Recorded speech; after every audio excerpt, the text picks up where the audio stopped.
किया जाए। एक मिनट, तनी हिस्ट्री के कॉपी रखल हुई नीचे हुआ ब्लू रंग के जिंदा कॉपी ब्लू रंग के इंटर हिस्ट्री लिखल हुई ले बता। चलिए भैया टेस्ट कंपटीशन में शाम वाला बॉयज सब रही से सब लोग क्लास लेते हैं उन्हीं के बारी पर। ठीक बा, बढ़िया से पढ़ी लोग। पढ़ाई के मतलब पढ़ाई होला, एगो बात याद रखिए लोग, यहाँ अला के मतलब जितना पढ़ाए उतना कम। हम बिना पढ़ैले ना पूछी ले, हम यो ना पूछे उतना हल्का हुई हम ना पढ़ैले बनी ना पूछे, लेकिन जो पढ़ा दिए हैं अगर वो नहीं बताइएगा तो फिर काम खराब हो जाता है, याद रखिएगा। तो इसीलिए देख रहे हैं लड़का पढ़े वाला लड़का रुकेला ना पढ़े वाला होता रोज दोस्त नया होता जाता काहे जाता ओकरा बुझाता कि यहाँ हमारा काम गड़बड़ा जाए। वैसे थोड़े हमरा नहीं पता कि हम क्वेश्चन पढ़ाई, हमारा अच्छी तरह पता बना बढ़िया पढ़ाई। तो लड़का नहीं खेल देखो मतलब पढ़े वाला नहीं देखो तो पूछा पूछ कर प्रोग्राम होला, तो जब पूछिए ना हम ना पता नहीं तो बोलिए है ना। चलिए, तो कल हम लोग क्या पढ़ रहे थे, मृतक संस्कार। अब आइए राजनीतिक दशा। राजनीतिक दशा का मतलब वहां पर सिंधु घाटी सभ्यता में राजा मंत्री जनता द्वारा चुना जाता था कि वंशानुगत आधार पे होता था। माने किस प्रकार का राजनीतिक दशा आपको सिंधु घाटी सभ्यता में देखने को मिलता है। तो ध्यान दीजिए, सिंधु सभ्यता का शासन संचालन के बारे में विद्वानों में मतभेद है। अनेक विद्वानों के अनुसार यह कार्य व्यापारी के द्वारा किया जाता है। हाँ, व्यापारी है ना, शासन संचालन का काम सिंधु घाटी में कौन करते थे, व्यापारी लोग करते थे, है ना। व्हीलर के अनुसार यहाँ जो है मध्यम वर्गीय जनतंत्रात्मक शासन थी, लेकिन एक इतिहासकार है व्हीलर साहब, वो कहते नहीं जनतंत्रीय शासन था वहां, मतलब लोकतंत्र प्रकार का था, पब्लिक डिसाइड करता था, है ना। ये व्हीलर का विचार है। पिगट एक विद्वान का नाम है, वो कहते हैं यहाँ शासन पर पुरोहित वर्ग का प्रभाव। पुरोहित माने धर्म के नेता, धार्मिक गुरु को क्या कहते हैं, ये साधु भाई बस ये समझ। तो बोलो शासन पर साधु लोग के अधिकार है, ये बात कहता हूँ पिगट नामक इतिहासकार।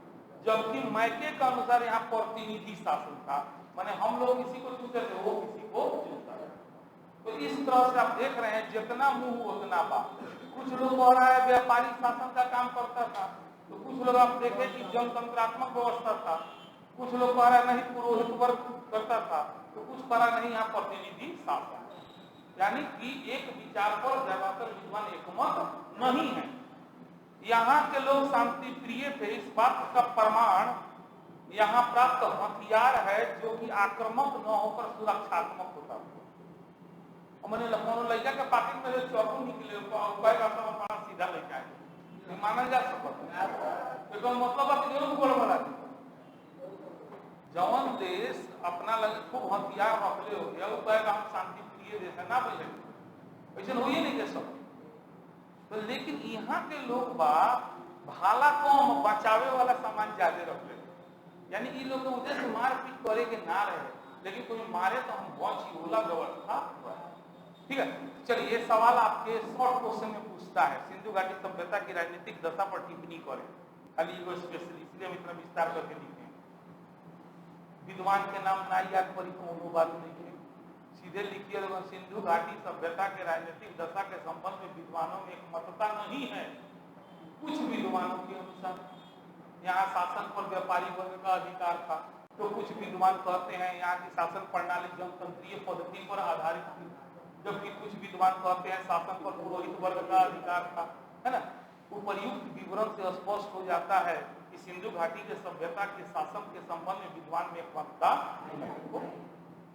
बहुत हो गए ना, तो बहुत अच्छा 10 में 10 नंबर जहाँ तरी एक आधों को विद्वानों के नाम लिख दे हम लोग, तिगट तिगट व्हीलर सबके नाम थोड़ा सा। ठीक है, चलिए आगे देखते हैं। पतन, पतन के मतलब समाप्त कैसे हो।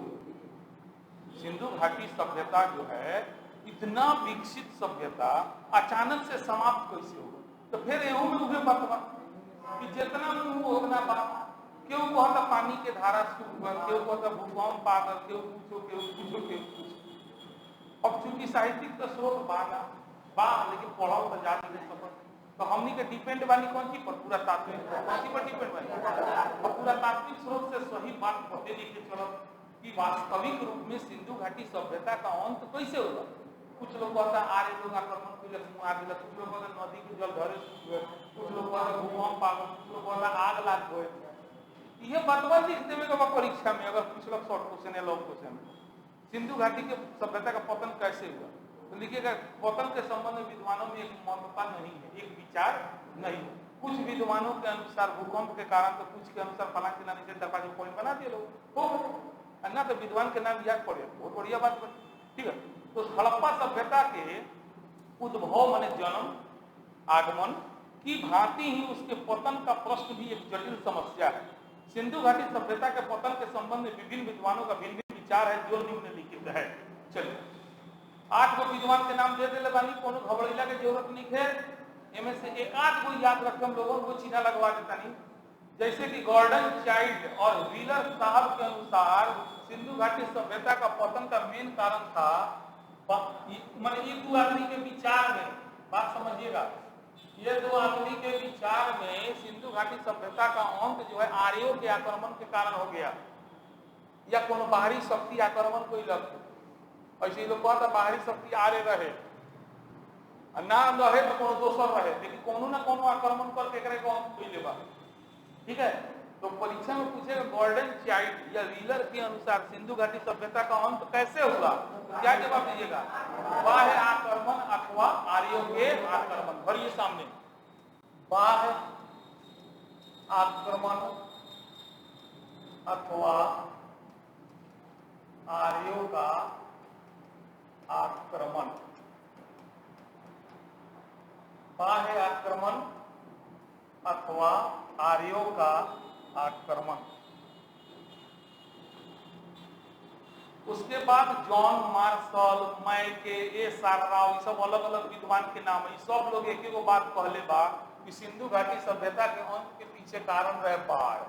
बाढ़ आ गए, लोग आ गए, मर गए, सभ्यता के अंत हो गए, है ना। ध्यान में रखिएगा, जॉन मार्शल, मैके, ए सारराव, इन लोगों के विचार में सिंधु घाटी सभ्यता का अंत किस कारण हुआ था? बाढ़। उसके बाद ऑरेल स्टाइन एवं ए एन घोष, ये लोग कहते हैं जलवायु में अचानक बहुत बड़ा परिवर्तन आ गया, है ना। मैंने परिवर्तन का मतलब समझ में आया, जैसे बहुत गर्मी पड़ गई तो बहुत ठंडा पड़े लगा, बहुत ठंडा पड़ा तो बहुत गर्मी पड़े लगा, है ना। तो अचानक खेती की गृहस्थी बर्बाद हो गई, लोग भूख मर गए। तो इन लोगों के विचार में क्या है? जलवायु परिवर्तन। क्या बोलिएगा? जलवायु परिवर्तन। ठीक बा। एम आर साहनी एक विद्वान है, उनके विचार में है भूतात्विक परिवर्तन। भूतात्विक परिवर्तन। भूतात्विक, पृथ्वी के अंदर जो तत्व है उसमें कोई चेंजेस वगैरह होगा इस वजह से। चलिए, उसके बाद है जॉन मार्शल। जॉन मार्शल का विचार है कि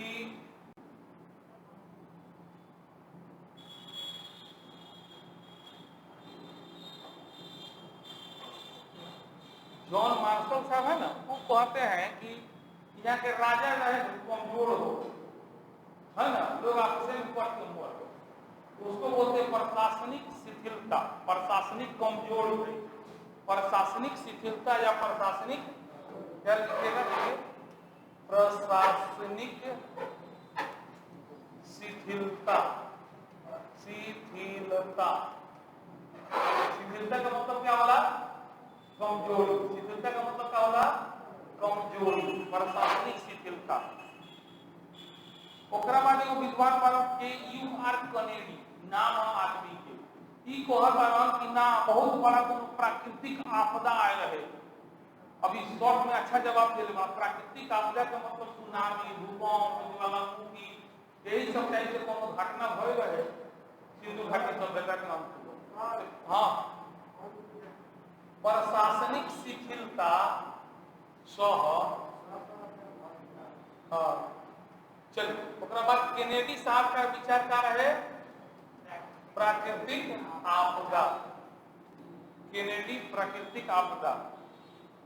देखो भारतीय विद्वान बड़ा, उनका नाम है सूद और अग्रवाल। सूद और अग्रवाल ई लोग के विचार में नदिये सूख गए, लोग पिया से मर गए।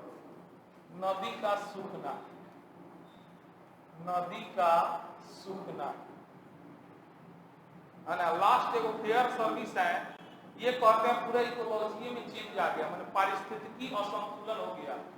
पारिस्थितिकी असंतुलन का सीधा मतलब समझिए, जिस मात्रा में जो चीज होना चाहिए वो चीज नहीं है, यानी पेड़ पौधे का संख्या कम हो गया होगा, है ना, अचानक बाढ़ आ गया, गैस का संख्या में परिवर्तन हो गया, CO2 बढ़ गया होगा या घट गया होगा, है ना। इस तरह की घटना को क्या कहा जाता है? पारिस्थितिकी असंतुलन। क्या कहा जाता है? पारिस्थितिकी असंतुलन। ध्यान से भरो। देखो कोनो कोनो टॉपिक बहुत आसान होला, कोनो बहुत बहुत भारी होला। घबराए थे ना, सब पढ़े के बाद हम सब पढ़ा नहीं कि आसान देख के पढ़ा देनी है भैया का छोड़ दे, तो ये तोनी के भविष्य ला खराब था। अभी तो पढ़े में मजा आई, लेकिन बाद में दिक्कत है। इसे नोट सब पहले बनी का पढ़ा पहले क्लियर बा, चाहे भारी हो चाहे हल्का हो, बात बाकी ना। अब बहुत मास्टर लड़का के मुंह देख के पढ़ावेला, फिर लड़का कमजोर बा, हल्का हल्का पढ़ा दे। हमारा हल्का पढ़ेला से एग्जामों में हल्के पूछी, एग्जामों में जो पूछी तो पढ़े के होई कि ना होई, ये सब चीज ध्यान में रखें। चलिए आइए, अब सिंधु घाटी सभ्यता से अब सब हम लोग का समाप्त हो गया। कुछ अन्य तथ्य है जो इतना पढ़ने के बाद भी पहुंच गया, ठीक है। तो वैसा हड़प्पा में ध्यान दीजिए, आपको हम बताए थे कल कि कहीं कहीं 100 मरल आदमी के दफनावे के व्यवस्था रहे, तो कहीं जलावे, कहीं दफनावे के तो कहीं के लोग जलावे। तो हड़प्पा के लोग दफनावे और मोहनजोदड़ो के लोग जलावे। हड़प्पा के लोग और मोहनजोदड़ो में हिंदू लोग क्या करेगा? मोहन के कौन धर्म के लड़का के नाम है? मोहन जनरली नाम हिंदू के होला कि मुसलमान के होला? मोहनजोदड़ो में जलावे रहे, हड़प्पा में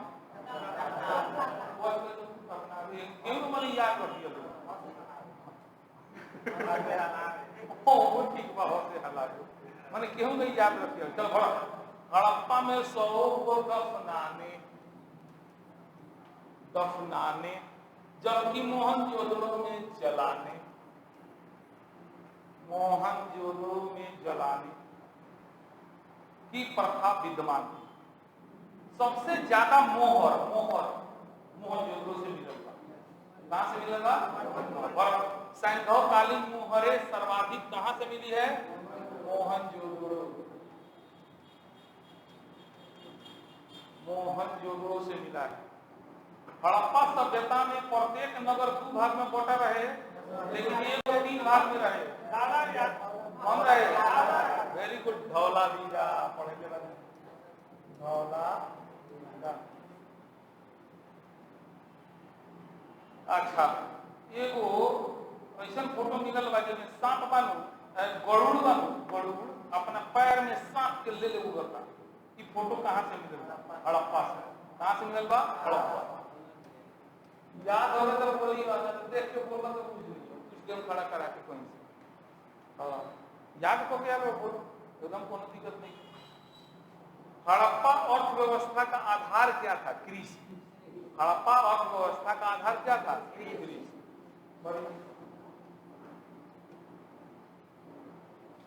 कहां से मिली मोहर में सर्वाधिक सेल खड़ी से? मैंने मोहर सर्वाधिक मोहनजोदड़ो से मिलल था, लेकिन सेल खड़ी से बनल मोहर सबसे ज्यादा हड़प्पा से मिलल था। सेल खड़ी माने माटी, माटी के बनल मोहर सबसे ज्यादा कहां से मिलल? बड़ा हड़प्पा।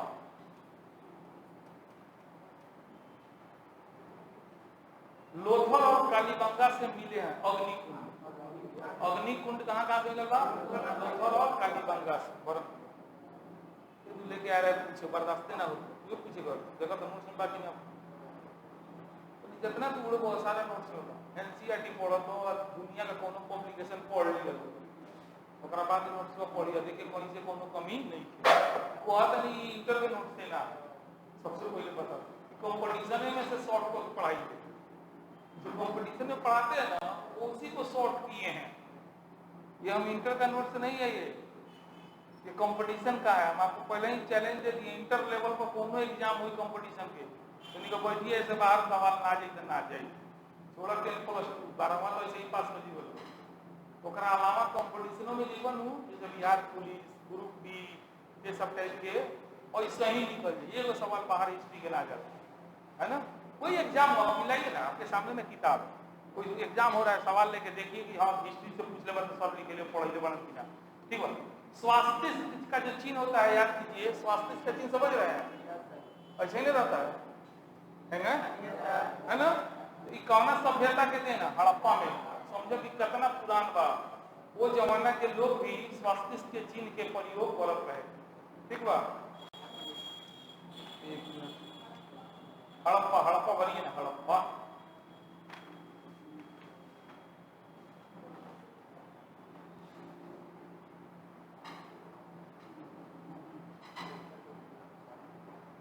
डैश से प्राप्त एक मोहर पर 3 मुख वाले देवता की मूर्ति मिली, जिसके चारों ओर कहां से मिलल बा, कहां से मिलल बा,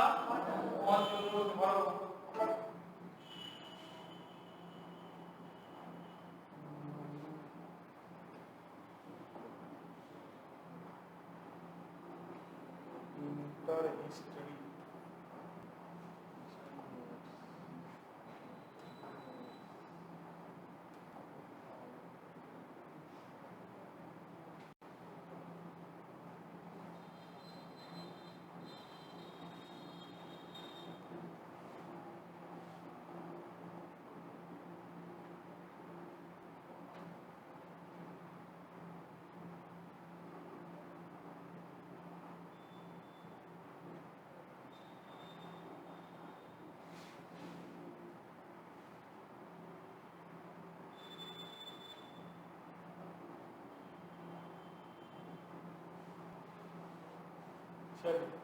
ये ना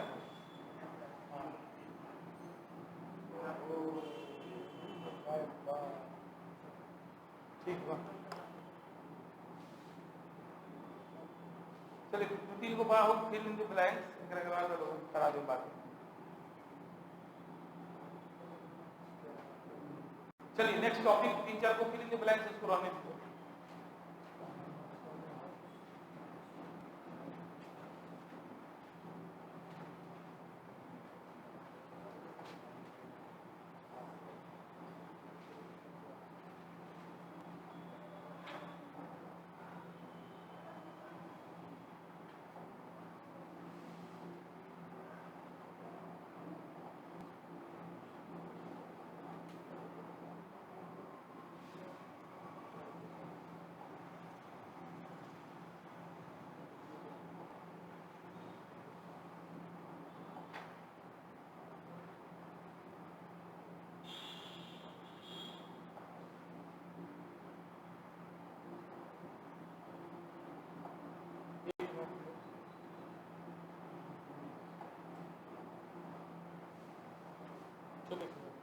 चलिए अब अगला टॉपिक, इसमें 2-3 में छूट गया, 10 से लेकर 13 कल करा देंगे। अब आते हैं हम लोग अगला टॉपिक जो हम लोग को पढ़ना है वो है आर्य सभ्यता। कौन सभ्यता? आर्य सभ्यता।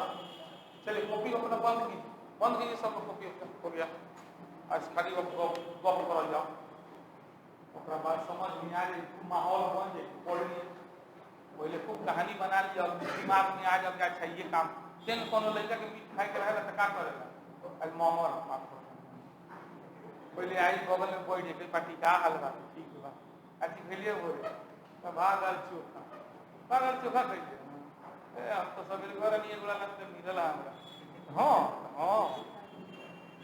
तो हमरा के ना बोलैले है ए हम सोचनी का जाने तू कहबे कि ना आइबे, तो मन पका मन तो ना रहा, लेकिन कहत है तो अति जल्दी से 100 रुपया 100 रुपये नहीं थे तो कहो तो 20 हमारा लगे 10 को बा तो इतना में कोची तो मुर्गी के थोड़ी तो माहौल बना दिलक, नहीं मन रहे तो मन कर दिलक खाए के, कहलक कि हम भोरे पैनी हो हिंग लागल होंग लागल, एक कह दिला माहौल बनाओ, तो वही में हमनी के माहौल पहले बनाओ कि आर्य सभ्यता, इसको वैदिक काल के नाम से भी जाना जाता है। किस नाम से?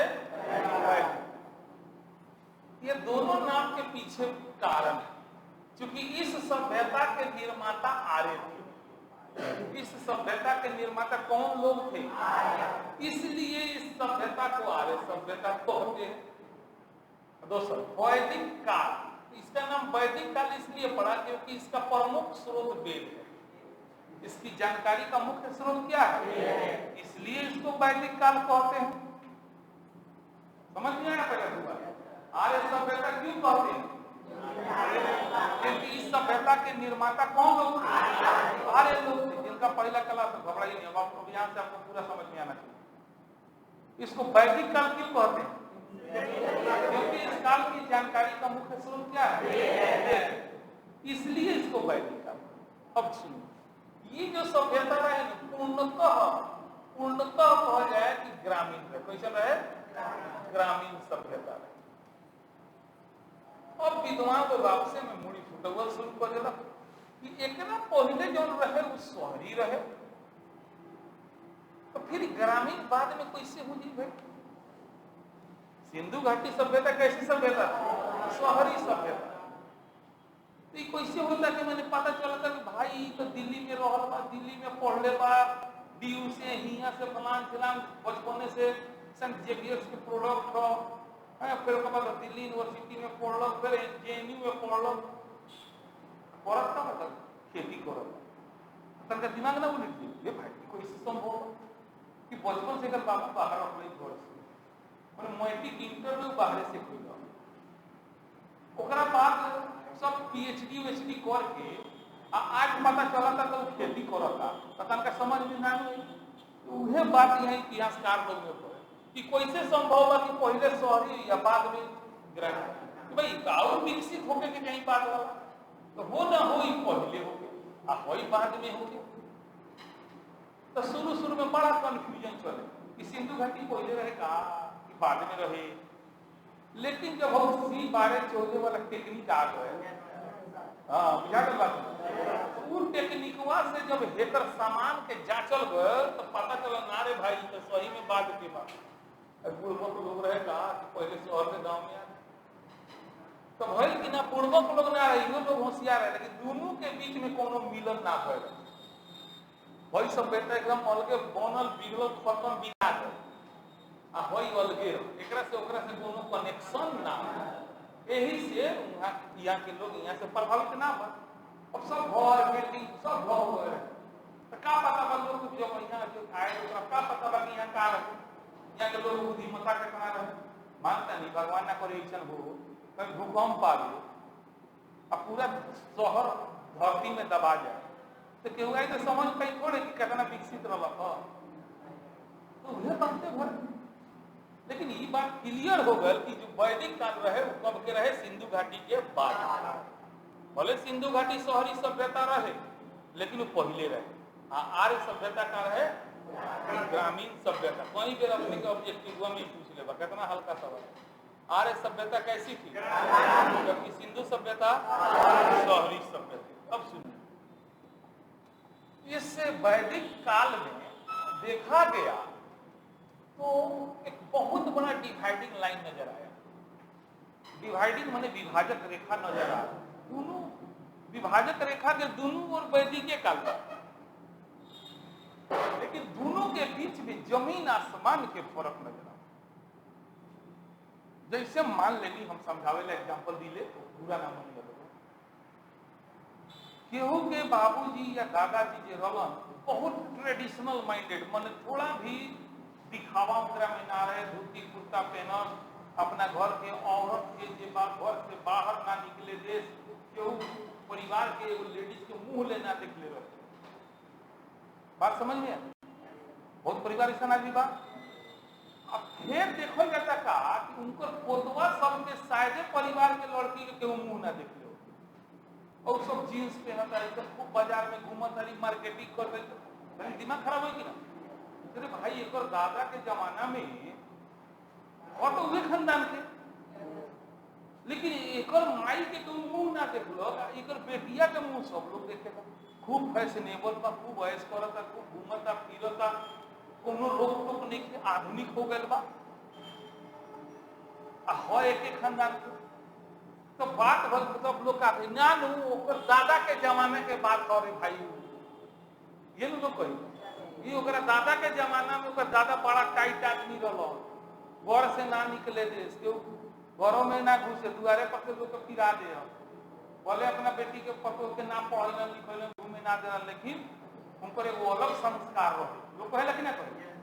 अब हे लोग के जब आवे वाला पीढ़ी बा नयका पीढ़ी एक एगो अलगे संस्कार बा, ये अपना दुनिया अपना हिसाब से जियता।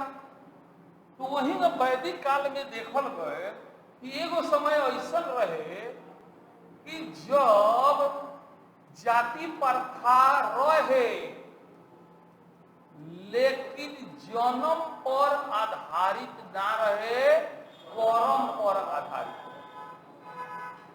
जाति रहे लेकिन कौन सी पर आधारित रहे, कर्म पर आधारित रहे।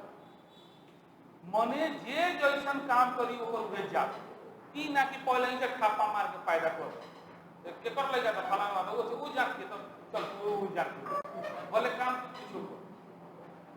तो ई बताओ कि ई सब अच्छा फिर देखो कुछ दिन बाद जाति प्रथा पहले रहे अभियो बा, लेकिन वो का भइल कि अचानक से वो जन्म पर आधारित होकर कर्म पर आधारित खत्म। तो बहुत बड़ा फर्क होल कि ना। पहले एक एगो परिवार में 4 गो जात के लोग हो सकत रहे कि ना, बाबू कुछ काम करत रहत, मान ली खेती करता तो ऊपर जात अलग है ना, माई को काम करत नहीं तो ऊपर जात अलग, बड़का भाई को दूसर काम करत नहीं तो ऊपर जात अलग, छोटका कौन और काम करत नहीं तो ऊपर जात अलग। एक ही परिवार में 4 जात के लोग दिखाई देता कि ना, कावना चुग में हे जुग और हेमे का हो कि ना एक परिवार के बाद एक एगो जात बा, एक एगो काम बा। पहले काम के आधार पर जात रहे, फिर कुछ दिन बाद में जात के आधार पर काम शुरू हो। आजो देखल सामान्य पढ़ाई के लेकर बात देखो नहीं मन तो काहे हमनी के खूने में ऊंची जा जाला और जाला हमनी के संस्कारे बात समझ रहे हैं ना मेरा कि पढ़ाई के लेकर बानी भाई तो भाई बताना तो बाबू जी हमारे काम कर हम ऊपर है ना। ओकरा बाद समस्या नंबर 1, समस्या नंबर 2, पहले के स्त्री में और पुरुष में कोनो फर्क ना रहे, कोई डिफरेंस ना। जितना काम मर्द कर सकता है सारा काम औरत के करे के अधिकार, माने लड़का लड़की के बीच कोनो अंतर ना, कोई अंतर ना रहे। लड़का पढ़े लड़कियों पढ़े, लड़का अपना मन से बिया करे, लड़कियों अपना मन से बिया करे। हमने को बात कर कोनो फर्क ना हो, लेकिन धीरे धीरे देखल गए कि स्त्री के का करल गए 4 दीवारी में बांध दो और समाज के हो गए पुरुष प्रधान। कौन प्रधान हो गए? इन तरह से सब अधिकार छीन ले। पहले बिना औरत के यज्ञ ना होके, बिना पत्नी के यज्ञ ना होके, पहले स्वयंवर होके, स्वयंवर समझ रहे हैं, स्वयं अपना वर चुनती थी लड़की है ना। हमें लड़का लोग लाइन में लाके बैठे रहो हमारे का पसंद कर लिए है ना। इतना स्वतंत्रता रहे, राजनीतिक काम में लड़की लोग भाग लेती थी, औरत भाग लेती थी, कोई फर्क नजर नहीं आता है। लेकिन अचानक से देखा गया कि भाई इतना स्वतंत्रता आजादी देने वाला के सारा अधिकार में छीन लो और तू गाय बाड़े तोरा के कुंडा में बांध दिया और तू चल ये कुंडे में रही, भूख लगी तो नाद में खाइए और वो इधर पड़ रही है, तोरा के निकले ना दिए। ऊपर स्थिति खराब कर दो, ये वैदिक का तब इतिहासकार लोग बोले कि भाई इतना औरत पर सुनो ना काम करो, कहे के तो वैदिक का तो दुनू हो, लेकिन एक नाम कुछ और मतलब गड़बड़ा तो एक नाम रख देगा तो पूर्व वैदिक का नाम मतलब हो या ऋग वैदिक, पूर्व वैदिक या एकरा के मतलब पूर्व, एकरा का मतलब तो माने बात कर, पूर्व माने पहले वाला, पूर्व माने और उत्तर माने कितना तो बात नहीं याद पड़े तो हो याद पढ़ लिए तो पहले वाले को बात करो, पहले से पूर्व वैदिक या ऋग वैदिक, पूर्व वैदिक या एक बात एक हुई। अब बाद वाला के का कहेला उत्तर वैदिक। इस तरह वैदिक काल को कितने भाग में बांटा जाए? 2 भाग में। कौन कौन है ना? इस वैदिक काल का नाम वैदिक काल क्यों पड़ा? इसे आर्य सभ्यता भी कहा जाता है। क्यों? इस सभ्यता के निर्माता कौन लोग थे? आज के लिए धीरे धीरे खाली तो रिविजन करत रहो, टेस्ट तक पहले हो सकता जैसे ओवर टॉपिक हो गया 5 हो गया 5 को खुद टेस्ट हो जाएगी। ऑब्जेक्टिव को पहले ले हम धीरे धीरे सब ठीक बा। एकदम भीड़ के पढ़ल हो आधा घंटा पढ़ लो घर से बोलिए कि ना रोज के काम आधा घंटा अब शनिवार के दिन जितना 5 दिन पढ़ लो तो ऐसे करिए ना। न बिहार तो अपनी बात बोला बिहार तो लड़का ठीक बात पढ़े पिछला बैच में तो साफ लिख लो पढ़ पढ़ सबो कनी के काम में 93% नंबर ले ली साफ नंबर पढ़ समझाऊंगी पकड़ पकड़ सीधा सीधा 30 बोल जाए एक वो दू नहीं पे तेज रहे। लॉकडाउन के चलते अप डाउन खूब हो, कभी खुलल बा तो कभी बंद बा तो कभी खुलल बा।